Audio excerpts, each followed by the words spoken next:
Dear all, history is multidimensional, complex, complicated, especially if it is a country and a civilization as vast, varied, and versatile as India. Focusing on any single period of Indian history can be daunting, but to sketch a panoramic view of the entire historical landscape of India is an undertaking that is unprecedented. It was through multiple forces, starting from Mouryas to Britishers, that the landmasses of India evolved into a great idea. British came, ruled, and Indian society was subjected to a phase of imperialism and colonialism, which had a long-term consequences in multiple ways.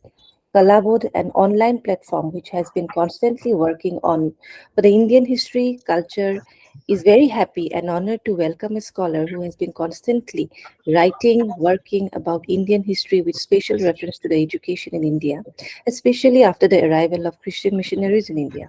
We have Professor Sutapa Dutta from Gargi College joining today for this conversation today in this topic. Professor Sutapa Dutta is a professor of English at Gargi College, University of Delhi. She did her MA, MPhil, and PhD in English literature from Jawaharlal Nehru University, New Delhi. Her research interests and publications are focused on 18th and 19th century writings and cover gender, education, and identity in colonial India. She is a fellow of the Royal Historical Society, London, and was a fellow at the Indian Institute of Advanced Studies, Shimla, from 2018 to 2020. She has received several national and international grants for research work, most notable grants from Edinburgh University in 2019, from Oxford University in 2016, and early career fellowship from Manchester University in 2014. She is a president of the Indian chapter of International Society for 18th Century Studies, ISACS.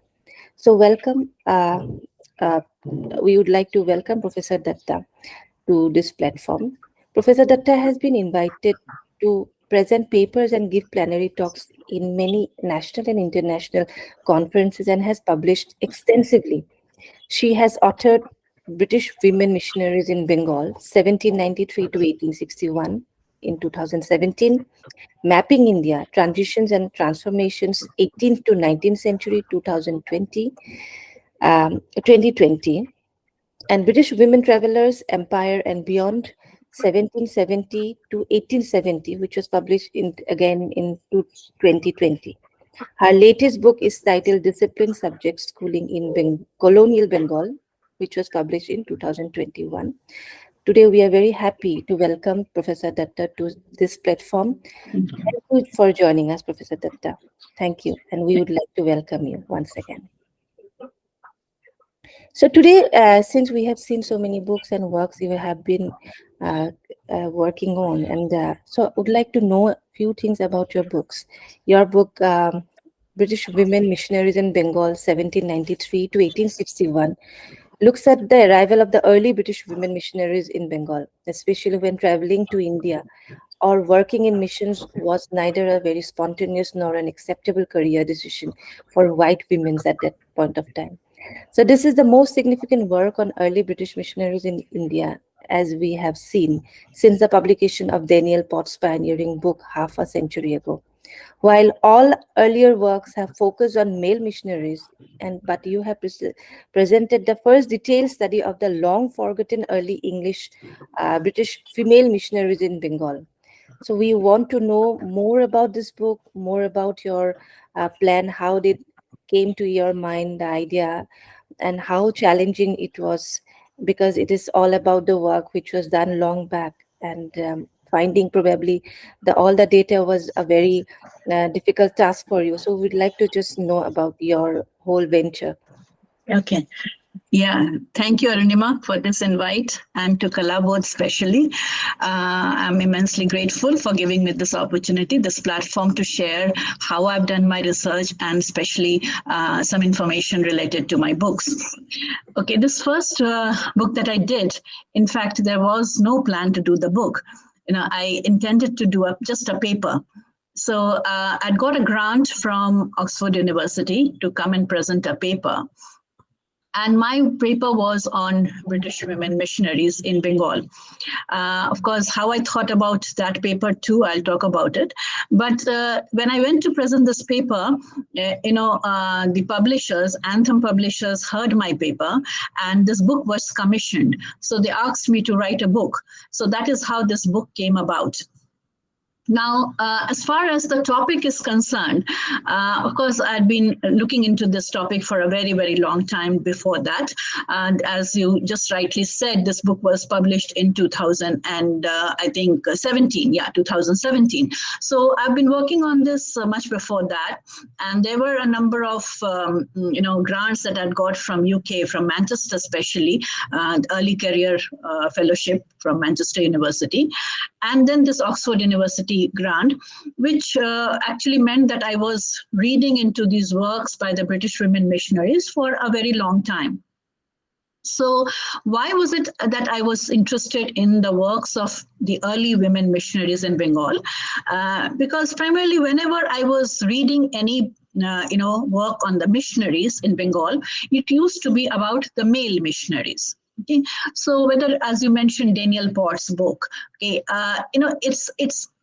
it's called the British Baptist Missionaries, but it actually only deals with the male missionaries. Okay, so it is therefore there was I kept wondering, what about the women who came with them, their wives, okay, and also those women who came alone. Okay, alone on a ship from UK. Nothing's been written about them.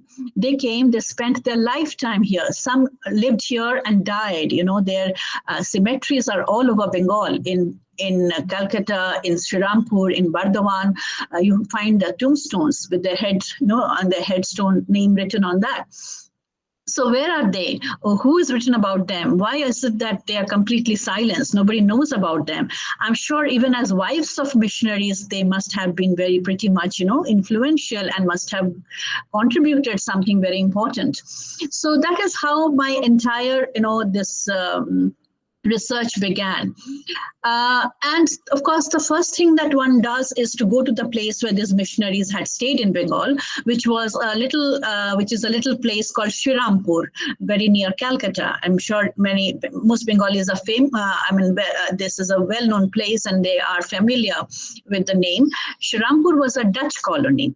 It was not a British colony. So it was a Dutch colony where the British East India Company officials first came and put up there because missionary work was not allowed in Bengal. So, and from Chinsura, from Srirampur, these were the places where they settled down. So I went to Srirampur and looked into the archival material there to see what work was available written by the missionaries. So mostly, of course, what I found there was the works written by the letters and the memoirs written by the male missionaries. William Carey is a very well-known name in Bengal. Carey Sahab, as he was very fondly known in Bengal. Alexander Duff, Robert May, okay, they were they remain etched in the memory of Bengalis of the older generation. But sadly, these names and the contributions have hardly any reverberations in the minds of the present generation of Indians now. So I thought it was important to chronicle the contributions of the missionaries in Bengal, not just for a deeper appreciation of the efforts, but also to reassess their mark upon the historiography of the British Empire in India. So I with this aim, I started looking into it. And at first, all that I could make out was that most of these missionaries, of course, led extraordinary lives. And their partners, their wives who came in with the husbands, they contributed significantly to mission life in India. But they have been ignored. They have been sometimes dismissed. Okay. For example, William Carey's wife, Dorothy Carey, has been dismissed by many chroniclers as a mad woman, as an insane woman. Okay, because the fact that she came to India and found it so difficult to adjust to this life here. Okay, and the fact that she went through a period of acute insanity and died here. All right. So most male historians, okay, those who have looked into the lives of the missionaries in Bengal, tend to dismiss her as somebody who didn't, contribute to her husband's career. She's been branded as unsympathetic, branded as mad, okay, insane, all right, and all of that. So I looked into her life. Then I looked into Hannah Marshman's life. She was the wife of Joshua Marshman. And she had contributed again immensely to education for girls in Bengal. The first schools for girls were opened by her, Hannah Marshman. And then the next very important missionary that I've looked at, woman missionary, British woman missionary, is Mary Ann Cook. Okay, she was the first single woman missionary. She came alone to work in India, made a long journey, okay, and came here. And then finally, I've looked at Hannah Mullins, who worked extensively in the Zanana. So, what I've tried to show through these, that these missionary writings, okay, this is a major source of information, which has largely shaped our education, largely shaped the way we are today, especially our the academics, our scholarship, okay, our ideas and ideologies. It's been shaped to a large extent, but of course we have ignored it or not paid much attention to that. So therefore, the book traces this participation of the British women missionaries in Bengal, the challenges that they faced, especially between 1793 to 1861, and therefore, it is, I think, they have transformed the way, the position of women, the position of reformation in Bengal, okay, how this has happened. So I think, of course, a lot of research went into it, as you would perceive from what I have just said. I think the largest source of archival material that I found on the women missionaries was found in Angus Library in Oxford. Okay, it's called the Baptist Missionary Archive. And it's remarkable how a small archive, contains all these letters and the memoirs, handwritten letters and memoirs by these British women missionaries, some of them who came and settled in Shirampur. So letters from Shirampur are kept there very well, taken care of. So that was one place. Then, of course, the John Rylands Library in Manchester University again has a rich source of archival material on the East India Company officials and their wives. I have also taken the help of the India office at the British Library in London, okay, which is again the place to go for any research which is related to the East India Company. And here in India, the sources are the Carey Library and Research Center in Shirampur, the National Archives of India, and the Asiatic Society of Calcutta. Okay, so these are mainly, as far as I can remember, some of the places where I went to do my research work. Okay. Thank you so much. I have just a small yes. confusion in my mind. Not confusion, actually, it's a query from you. What is it? It seems we also work, our Kalabodh also works on the archives, documentation, collection, etc. So I just would like to know what is the standard and what is the situation, present condition of those libraries that you have visited in Bengal or nearby areas. Okay. Regarding keeping the materials, because these are very old materials. And in India, we hardly talk about documentation. Yes. And archive. It's a very we have just started thinking of now. So what is the condition at this moment? Just briefly, if you can tell few lives. Yeah. Okay. See, of course, I didn't want to say this thing, on a platform like this, but the condition of our archives is not too great as it compared to what the way they keep it in the West. Here, when I went for the first time to the Kerry Library and Research Center in Shirampur, I found it to be very, very disorganized, frankly. Okay, so it is like piles of old letters, books, whatever, is just tied up in red cloth and dumped inside the archived vault. Okay, nobody opens it, nobody organizes it, it's not properly catalogued. So I was just told, you go inside and search for yourself whatever you can. So can you imagine that? I mean, you don't know which bundle contains what. Okay, it's just cloth bundles, all moth-eaten, very badly organized and kept there. And it was a hard time for me to find anything substantial. Okay, it was like literally looking for a needle in a haystack. But of course, the National Library in Calcutta, that is very well kept.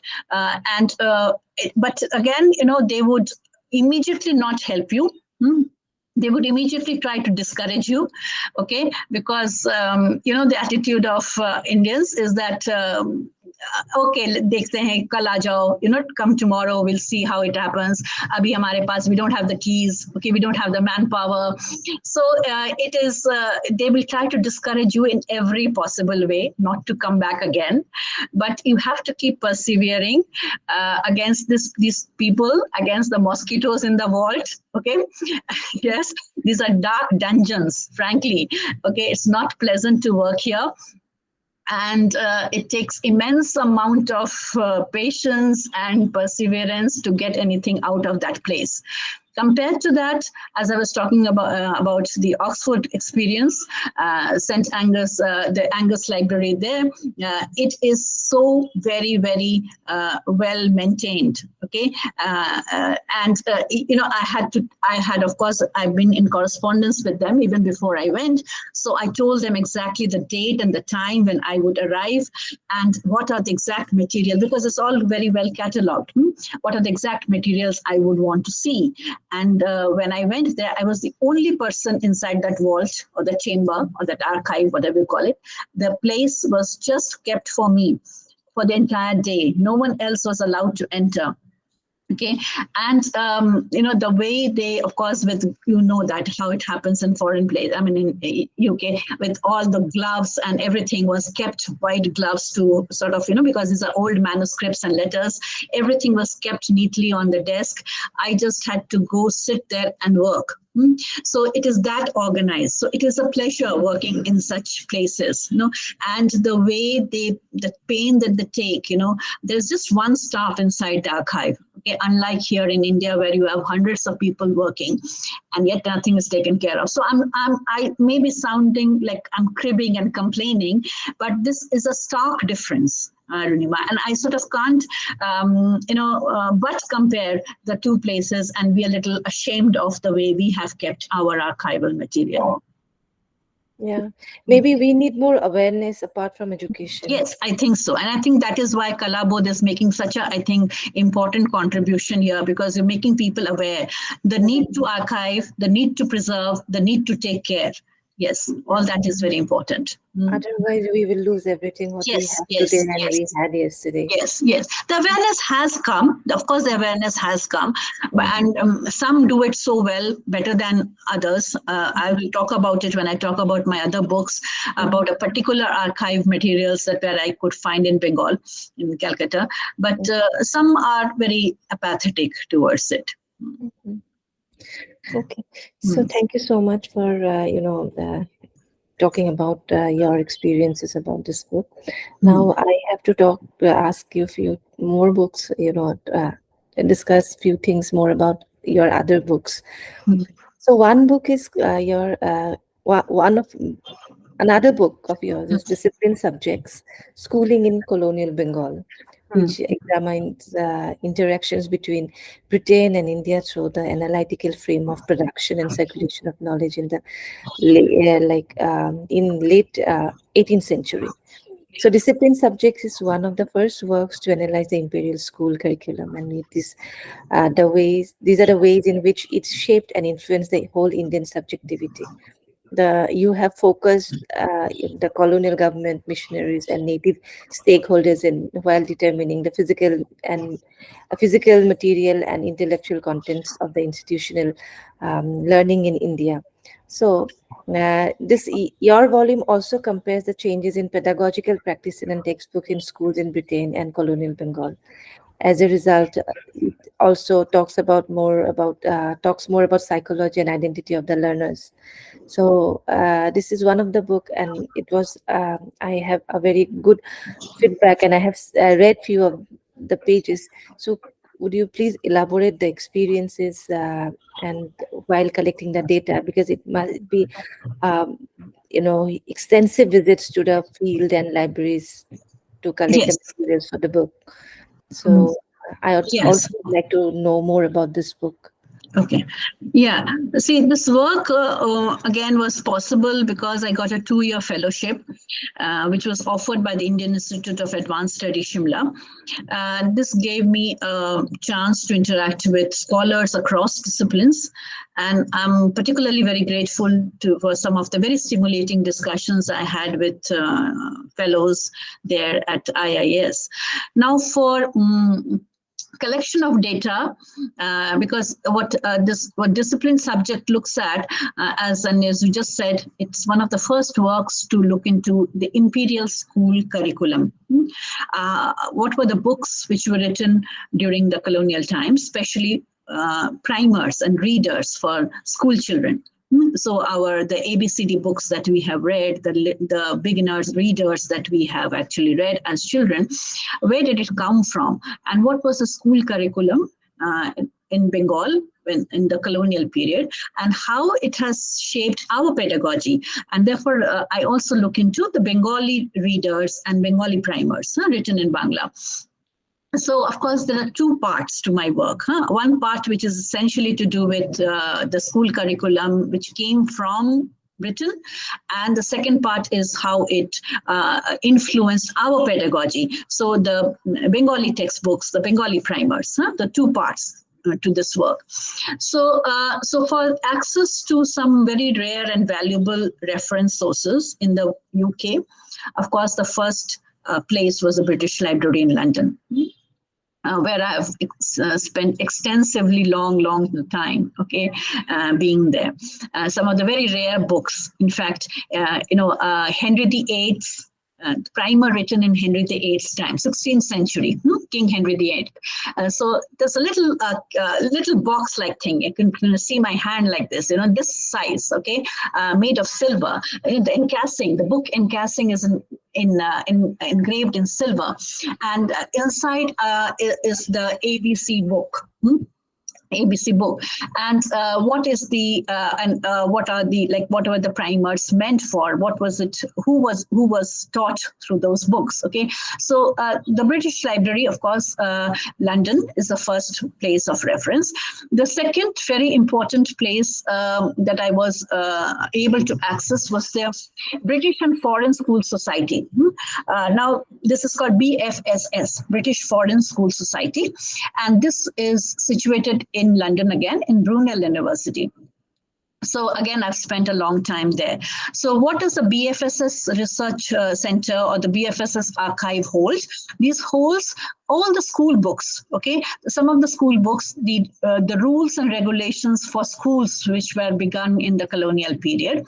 What was the system of education? What was the pedagogy? What was the curriculum? All of that is there. So every year, the BFSS used to bring out a book, a record book as to what books were published, what were the books which sold most, what sort of changes took place in the curriculum. And this was not just related to Britain, but also related to its colonies. So if you look at these record books, and suppose you pick up, say, 1813 record book, of the BFSS, you would see what were the changes happening, and everything is meticulously noted down. So in India, in Jamaica, in Sri Lanka, and everywhere, the colonies as well as Britain. So it is a very, very useful place, for anybody who wants to do further study on the school and the curriculum which was present in Britain and its colonies. This is Brunel University. That's where you will find that. The third place, of course, was Manchester University, John Ryland's library. What it holds are these early Bibles, and translation of the Bibles, okay, which were Bibles were not just for scriptural learning and teaching, but it also became a medium of as a textbook, as almost like a book that you study, the Psalms, the songs, okay, all of that. So that Manchester University Library was important for that. And the next place was Edinburgh, the National Library of Scotland in Edinburgh, where again I spent a long time there and looked into the textbooks which came out. Most of the textbooks were published from Scotland. So the textbooks that the children in Britain studied, and many of them were then recommended for their colonies. Okay, so these are the primary book research centers for the British, the school English textbooks which came out from Britain. For Bengali textbooks and school books, which were brought out by the Calcutta School Book Society, that's the society which published all the Bengali school books. I have benefited, of course, the British Library in London also has a rich archive. The next, in Calcutta, it is the National Library in Kolkata. The Asiatic Society again in Kolkata, Shirampur Library, and Jadavpur University Library also has a number of books which were written in the 1880s, 1870s. And the most important source for such archival material on Bengali textbooks is the Bangyo Sahitya Parishad in Kolkata. There is a very well organized archive, okay, the Bangyo Sahitya Parishad in Kolkata. And they were very, very helpful. The books are well preserved. Okay, you have to just spend a little more time and effort there, but it sort of proves to be very, very fruitful there. Okay, so other than that, of course, there have been various individuals who have helped me. In fact, a very interesting thing is that I went to Bangyo Sahitya Parishad expecting that I would find the first A, A, Ka, Kha, Ga, Gha book. Okay, yeah. Yes, and people think that it is Vidyasagar who wrote the first book. Yes, but it was much before that the book had been written. So I went hoping to the British Library, and I found a 16th century book, right, by Henry VIII. So I went there and I almost created a ruckus because they have no primers kept there. So yes, so the librarian was very, very, first he was amused and then he was very angry. He says, "Kaun aata hai ABCD books padhne ke liye yahan pe?" Yeah. Why would you come looking for ABCD books? I said, but yes, I said, isn't it necessary to archive these books also? I mean, how has it progressed? How has our A for Ajagar, B for whatever, whatever we read, right? How has it developed? For example, in English, A for apple, B for boy was never like this before. It was A for Adam. Okay, so B for book. Book means the Bible. Okay, book. C for Christ. D for David. Okay, so that is how it was. It was meant for scriptural reading. It was meant to impart the Bible to people who were not so educated. Okay, so and these little lines, that Adam is a good boy, or or whatever. It is something like that. How things were taught. Okay, so I wanted to see that in Bengali also. It was how it had evolved here. But obviously they didn't have books from 18th, 19th century. But yes, so this was how I have managed to do that. Okay. So in that case, probably the Lipi, right? Yes, Lipi, the Bengali. Bengali Lipi. So that must have gone also I think it has also undergone some kind of transformation. Of course, yes, it has. Yes, it has. Yeah, and probably with ABCD also it has gone lots of transformation. See, I was looking at the English alphabet, okay, and I didn't look into the Latin influences there, right? And of course, the English alphabet, as I traced it from, as I said, from the 16th century, remains just the same. Okay, it remains just the same. So A, B, the way we write it today remains just the same as it was written in the 16th century. Okay. Yeah, the English alphabet. Bengali, of course, the standard Bengali version came much later. There were, of course, influences of Sanskrit primarily before that, and Prakrit later.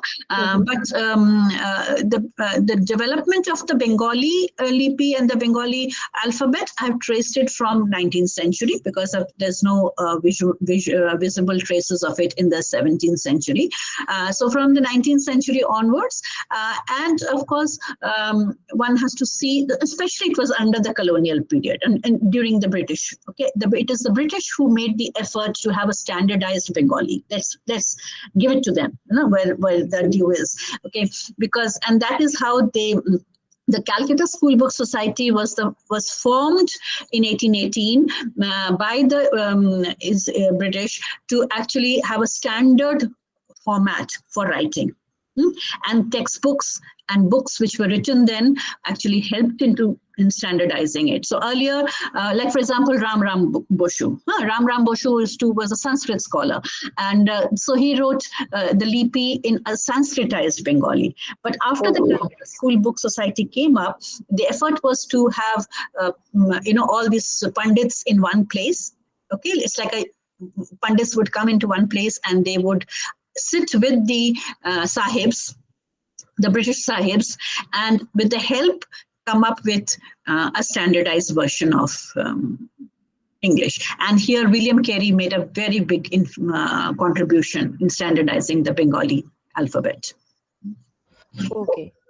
So now what we have found today is it's all about the transformation and lots of addition and removal regarding this lipi and all this. Yes. Yeah. So another book which you have written with Nilanjana Mukherjee is Mapping India, Transition and Transformation, 18th to 19th Century, which you published in 2020. So please share more about this book also. Yes, this is of course, an edited book, and the intention of the volume was to present a meaningful collection of essays, which would convey the incredible diversity and range of issues that have shaped India from 18th to the 19th century. So, this is a period which is where there is a strange grafting, I would say, a mingling and an overlapping of often a very confusing mosaic of cultures and identities and ideas, isn't it? Like the Mughals, the Hindus, the British coming in. Okay, so of course this has inevitably created a very unique repository of literature, philosophy, art, architecture, and history. It was, as my book says, it was a period of transition and transformation where new challenges had to be faced. A questioning of traditional parameters of identity had to be faced. Okay, and above all, I think there was a forging of a new direction for the people and the nation. Okay, so this period is very important, very vital, because it provides insight into the changes that were taking place. How would you decode contemporary Indian society and culture? So that is what the book aims to do. So we have identified areas and practices and culture, okay, and we have looked into debates on the changes and transitions that took place in society, in economy, in religion, art, literature. So the 12 or 13 chapters that we have in this book, it looks into various aspects of this change which was taking place. So whether it be literature, whether it be religion, whether it be economy, whether it be art, and how these transitions affected our identity, our subjectivity of that time. Okay, so another, what is coming to my mind while I was, listening to you, that women travelers because you have written another book, British Women Travelers, Empire and Beyond, 1770, 1870. It's all about challenges and traveling and writing, because they were writing at the same time they were traveling. So how talented they were, although they came here as a homemaker along with their Mhm. husband. They didn't Mhm. exactly came for any purpose, like any administration or any kind Mm. of, but they came along with their family. Yes.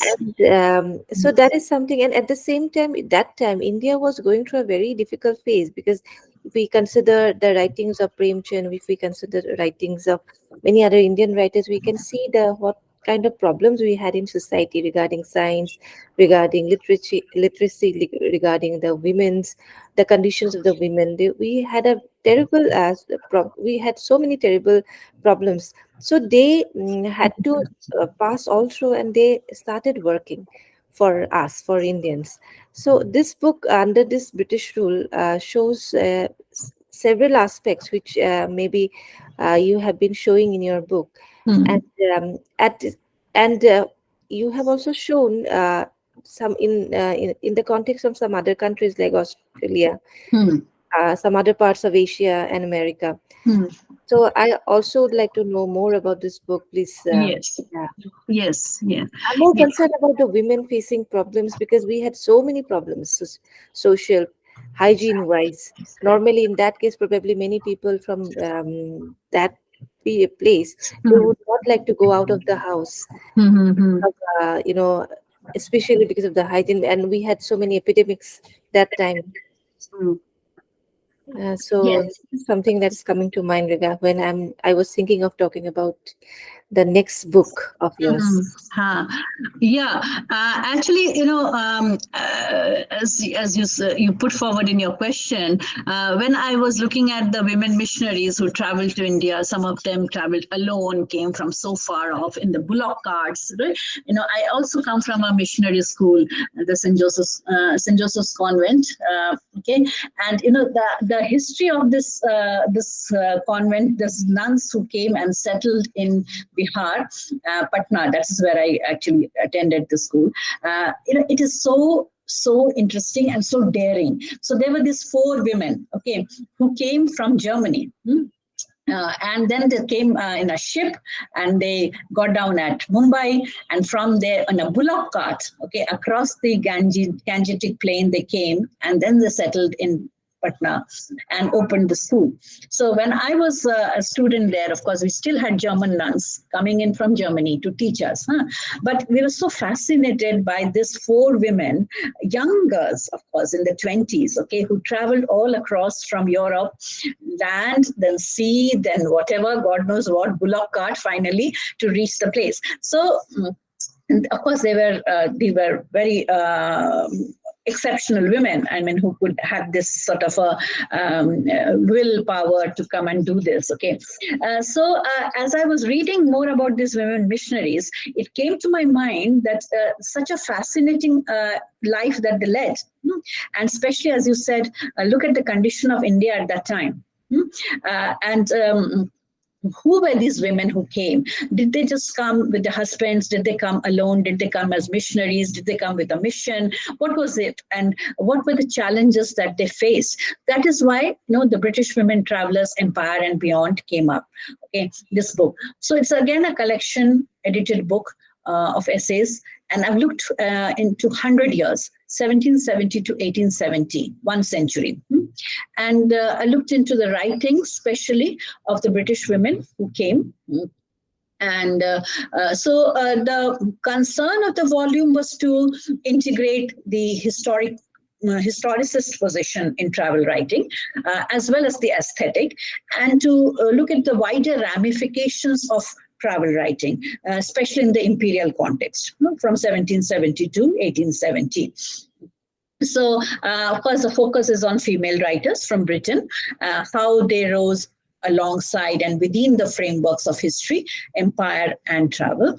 And then they went on to significantly alter the image of Britain. So, what I'm trying to show and indicate here is that the men, of course, the men who came, they have obviously contributed immensely to the formation of the empire. But what was the role, okay, of the women, British women travelers in particular?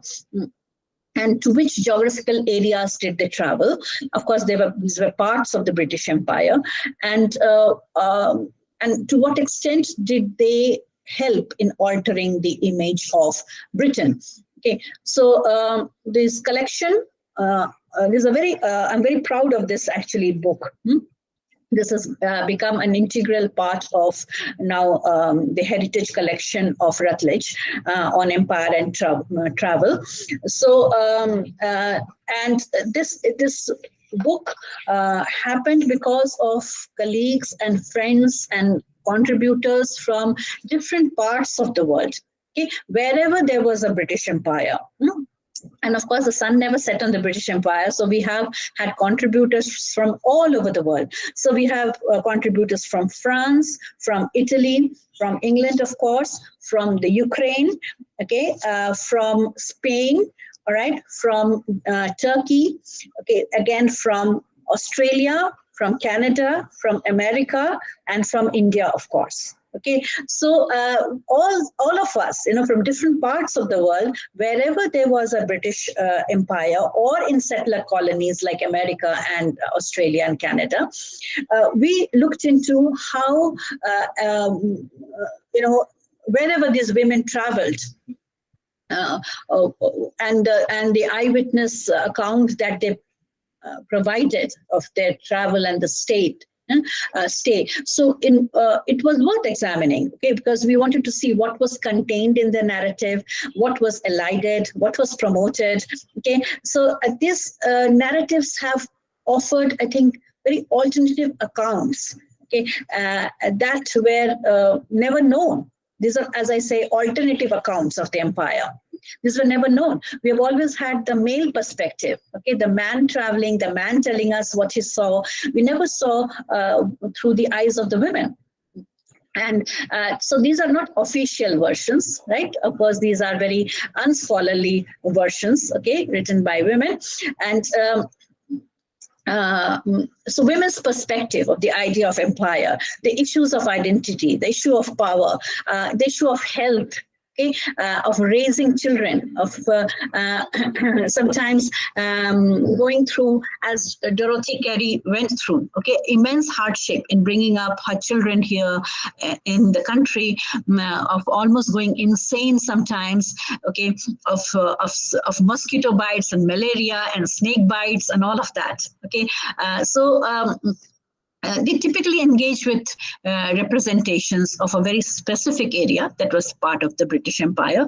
But this is a multifaceted negotiation of British women travelers in a range of different imperial contexts across continents, from America, Africa, Europe, Australia, to see what was the British relationship with different countries at that time, with so I have one particular chapter contribution here. I have looked into how the women, British women missionaries, the British women travelers who came to India represented the Zanana.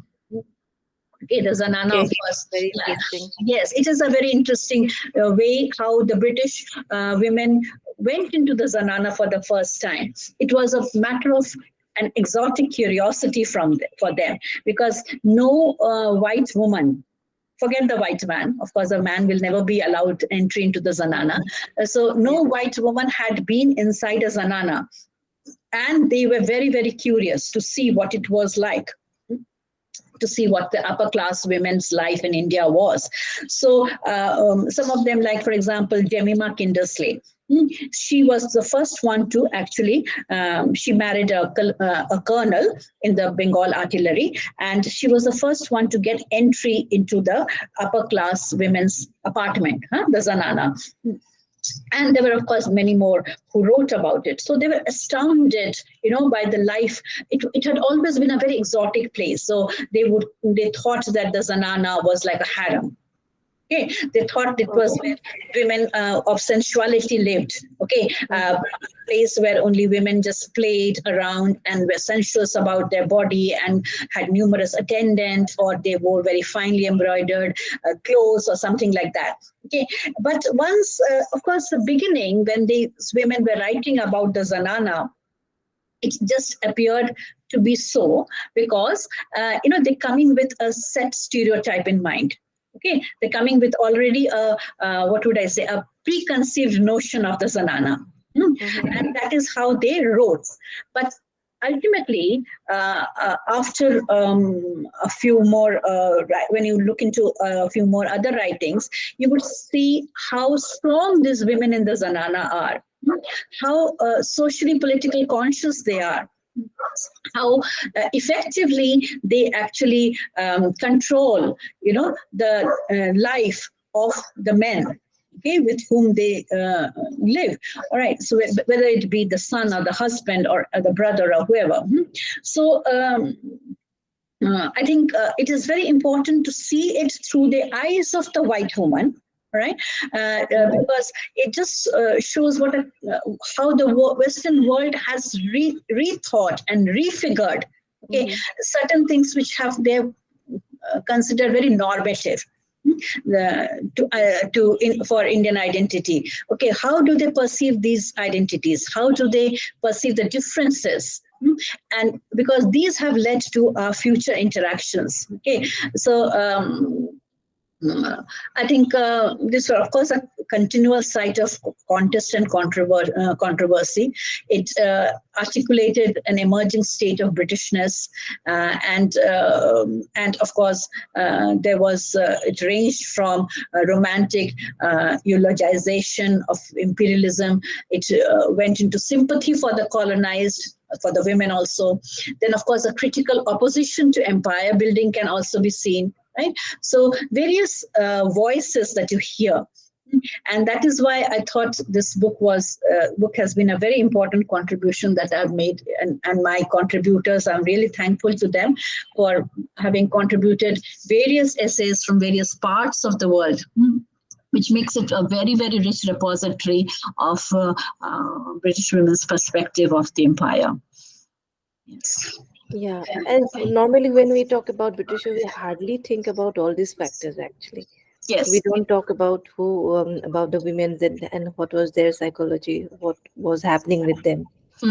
So yes, it's a very inside perspective. No man would write about say, for example, the clothes that these women were wearing, okay, or the hookah that they were smoking, or the games that they used to play, or the things that were being cooked in the kitchen.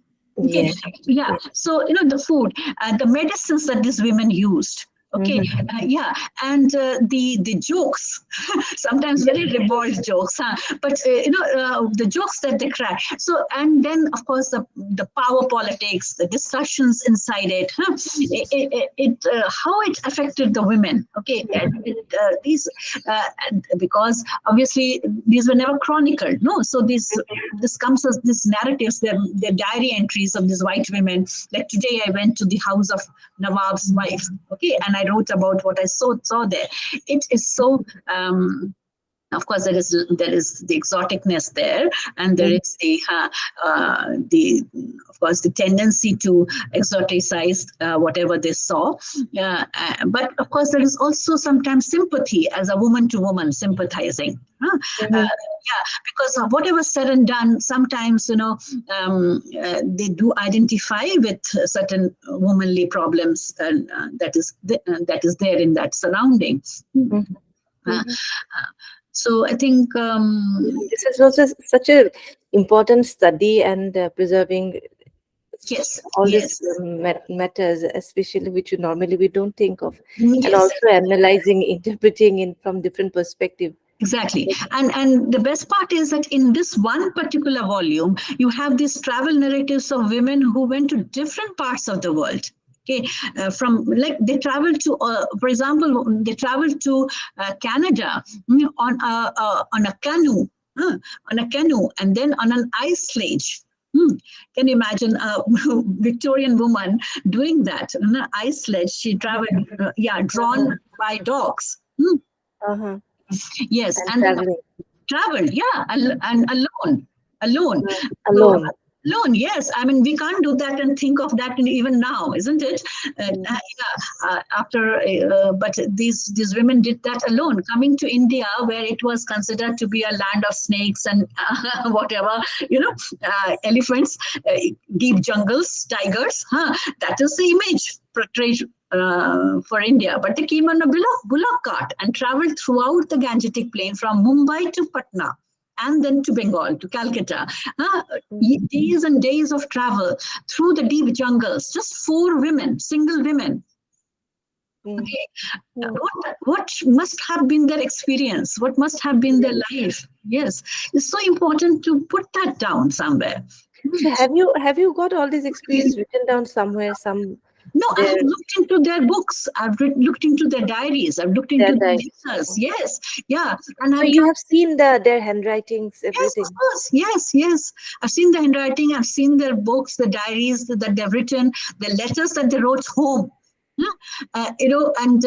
Sometimes a fire would catch, for example, Hannah Marshman, this woman missionary that I was talking about, she writes about a snake in her kitchen. Okay. Oh. Yeah. Typically a snake in her kitchen. Then, of course, the fire which burned the entire mission house in the deep of the night. And then how she stayed with the girls in a camp. Okay. Now, these experiences, no man thinks it important to write. Okay, and such a vital part of that 18th century life is lost. Okay, so how did they manage to cook? How did they manage to look after the house? If all of these are a part of the history of that period, a part of the culture of the period. So much is lost. But that is why it's so very important to read the chronicles, the writings of women, isn't it? Yeah, and I really, and at this moment, the experiences that you had while looking at all this. Yeah. It gave me goosebumps. I can't tell you about to see the handwriting and then to see the letters that came from there.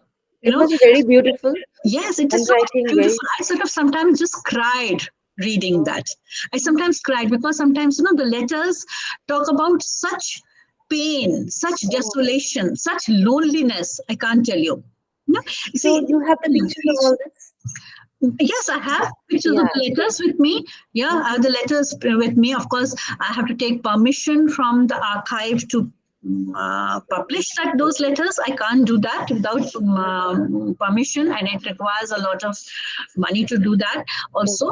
Yes, but it is, I think, best left in the archives. Let it be there. Yeah, let it be there. Let it be there. Let it be there. Yeah, these are very private letters. They're very private memoirs. Yeah, yes. Thanks to those people who have kept it so beautifully. So well, yes. So I do mention the letters. What is the content of the letter? I do mention that in all my writings. I mention the letters. Some I have written long memoirs to the daughters. Okay, the daughter and the family who's been left in England. Okay, yeah, so they left the children in England because they knew that they would not be able to they would die in India of malaria or dysentery. So yes, so they only came with their husband sometimes. They came alone. So the family was in England and they would write long letters to them. So heartbreaking to read those letters. Okay, yeah. So I've mentioned the letters. I've mentioned, I've written a sort of, I've, of course, not shown a picture of the letter, but I have put the content of the letter in my book. As Dorothy, some of them, Dorothy Carey is an illiterate. She can't write. Okay, she can't write. Okay, so yes, so you get to know about her through others' letters. Okay. Yes. So here is a husband who is so unsympathetic, saying she doesn't understand me. And he's cribbing, complaining all the time that she doesn't understand me. She doesn't give me company. She doesn't, participate in my mission work. Not understanding what she's going through. Her children are dying one after the other because she has brought them to India. Okay, she had 3 children who died one after the other. Right? What is going through that mother's mind? Okay, she can't talk to a person in English. She doesn't understand the language. Okay, she doesn't like the food. What is going through her mind? Nobody understands that. And as soon as she dies, Carrie remarries. Okay, yeah, I was waiting for her to die. Okay, so it is heartbreaking to read and to understand what these women are going through. But what a picture they actually portray. That is so important to know that.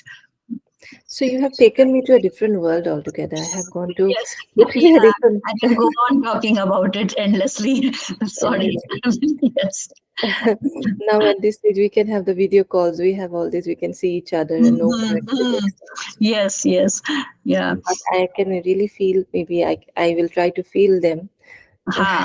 Yeah. Yeah. So if you want at any point of time, I can, of course, show you certain of those pictures that I have of the Mhm. books that I referred Yes. to, or yeah, or the letters that I saw, of course. But I don't know whether this can be shown publicly. But Mhm. yeah, but if you look into my book, because I've gained permission to publish it there, one can actually have a look at that there.